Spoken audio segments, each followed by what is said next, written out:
nova casa? Sim, a única. Mas eu te liguei hoje, não tem como ser essa. Tava totalmente diferente. Aquilo que eu mostrei era a varanda da minha casa. Ah, entendi. Tô te ligando? Sim. Quem é? Minha irmã, Ana. Você tem irmã? Tenho, sim. Acho melhor você atender. Banho de banheira sem água, mas tava legal.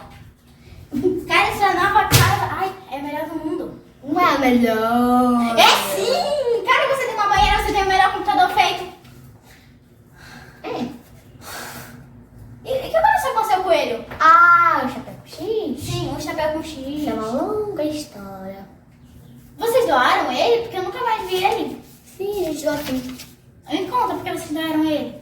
Ah, porque aconteceu?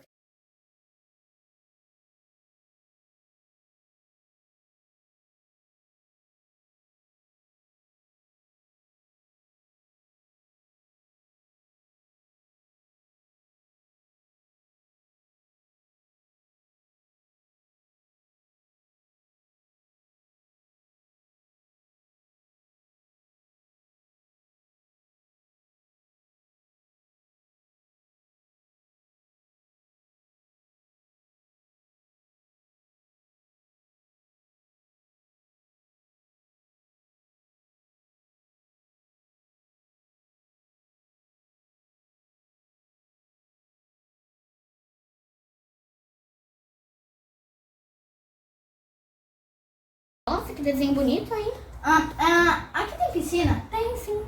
Bora! Bora! Ah, não. Por que não? Por que não? Então, bom. Acho melhor não. Por que não? Eu quero ir. Porque tá muito friozinho aqui, sabe? Ah, e Pode ser que também, mais tarde a gente vá. e também deve ter fã aí, né? É. Sacou? Ei, bora entrar em live? Bota em live, bota em live. Tá bom, tá bom. Deixa eu botar aqui. É aqui, ó. Ah, ok. Então, gente, eu tô aqui com meu amigo Hudson. Oi! O que a gente vai fazer aqui nessa live? A gente vai mostrar as coisas legais da casa do Daniel. Uhul! O que tá acontecendo? Cai. Ai, Ficou tá torto? Ai, minha chance de ser reconhecido.